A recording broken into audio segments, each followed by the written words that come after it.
I was in on an online support gathering this week. It's a group of clergy who have been meeting regularly to share ideas and challenges since the church doors across the country were closed. For the most part, it has been an upbeat gathering. What technology are you using to share music? How did you get Zoom to do that? Are you using Facebook Live or YouTube or Premiere, whatever that is? This week, something different.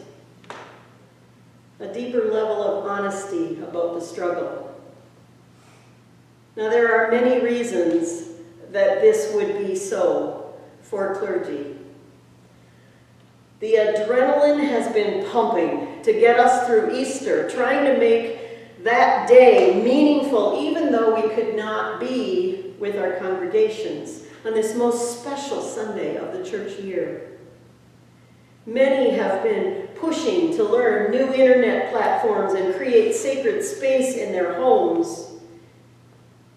And you may have noticed in years past, it's not really uncommon for clergy to take some time off after the busyness of Holy Week anyway. But this year, where would we go? And how would we pass all of this newness of understanding about technology and how we worship on to someone else for just one Sunday while we're gone?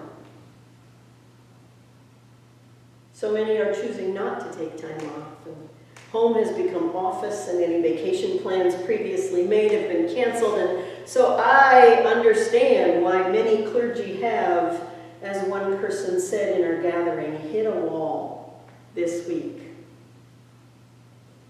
But I really don't think that it's just a clergy issue. I think there are many who are struggling to find a center, a purpose in the midst of all of this. There are people who are still able to work, but nothing is the same for any of us. Children are home, and parents have more responsibility for their child's learning, even if they are working from home.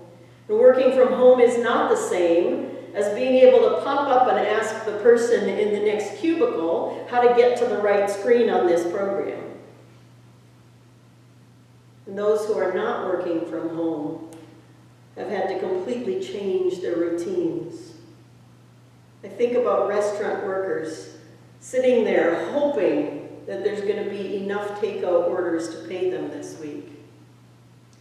The whole medical establishment has been turned upside down as some deal with the crisis at hand and are overwhelmed.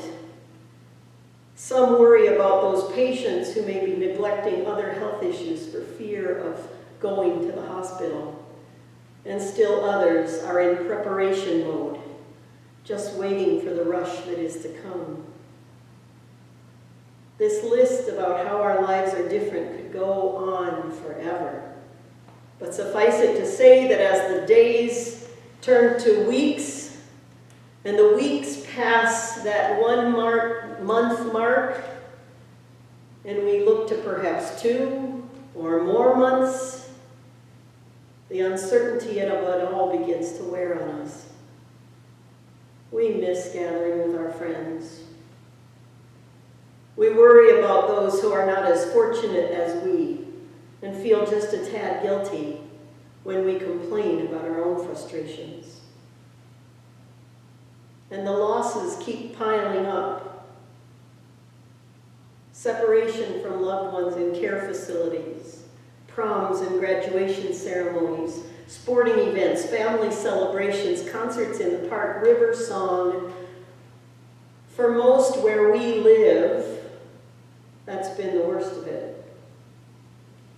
But for many around the world, the losses are more severe.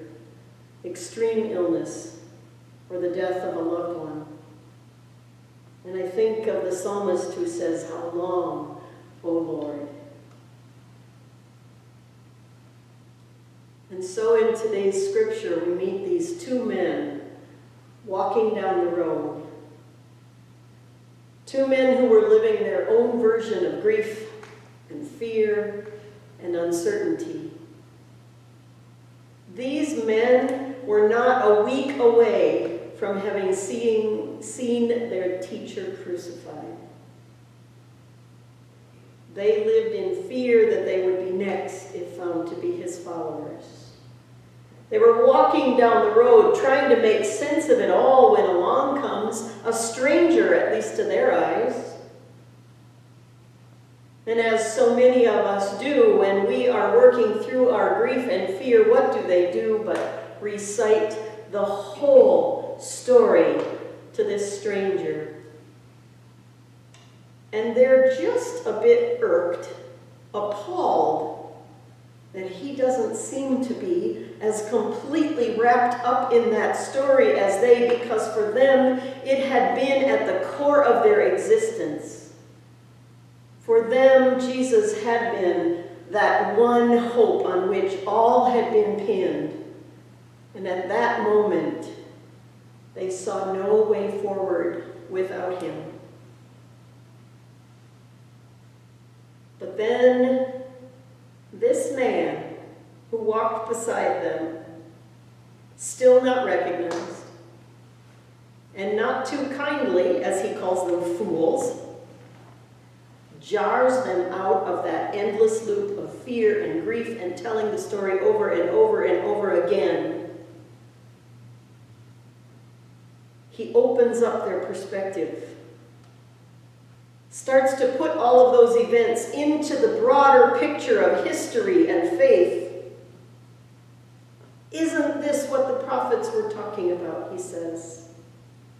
Don't you see how in the bigger picture this all makes sense? Don't you see why, though painful, your experiences are not the end of the world? Don't you see how good can certainly be born in the midst of all of this struggle?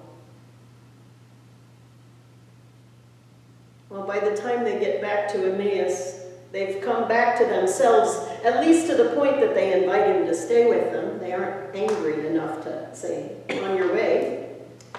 And so they share a meal with him. And when he breaks the bread, when he breaks that bread, as he had done so many times before, they are finally ready to recognize what they had not recognized on the road: hope and resurrection, new life, a ways forward, standing in their midst, sharing bread and cup as they had done so many times before. It is he is risen.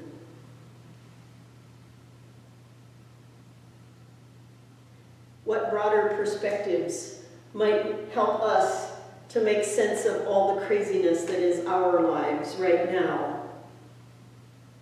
What stories from our own scriptures remind us that God's path is always one toward wholeness, even when it seems we are in the midst of despair? What would the prophets say to us in this moment? And how would Jesus pull us out of our fear and our pain? Listen to these words from the epistle one more time. As you set yourselves apart by your obedience to the truth, so that you might have genuine affection for your fellow believers, love each other deeply and earnestly. Do this because you have been given new birth, not from the type of seed that decays, but from the seed that doesn't. This seed is God's life-giving and enduring word. I love that phrase. Not from the type of seed that decays, but from the seed that doesn't. Think about that for a moment. Not from the type of seed that decays, but from the seed that doesn't. In this part of the country, we're in a season of planting. This season reminds us that being planted is not the end of life, but rather it is that time when we burrow into the ground and undergo transformation so that we can spring from the ground and grow into something even more glorious than what was. How we use our time, how we understand this time, could mean the difference between being seeds that decay or seeds that do not. We are going to continue to have difficult days. We will have times when we are tired of being buried. But we do not need to wallow in that place.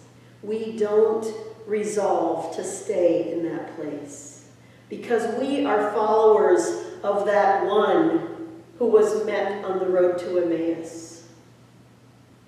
We have the stories of the prophets and ancestors to put it all into perspective. We have the promise of the resurrection to give us hope.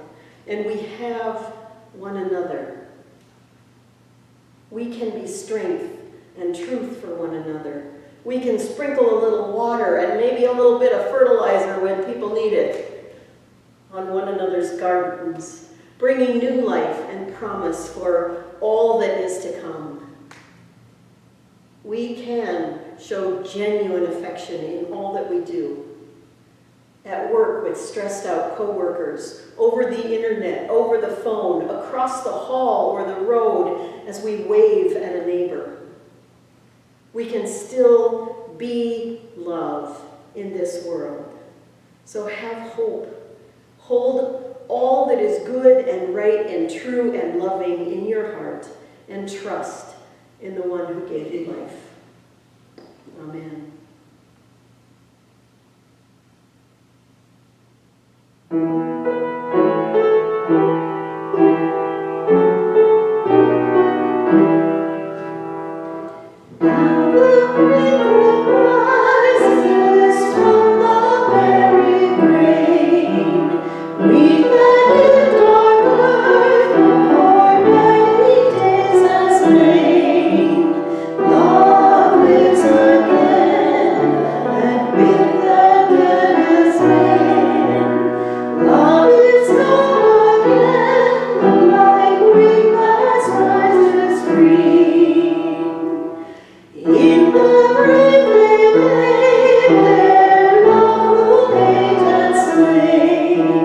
We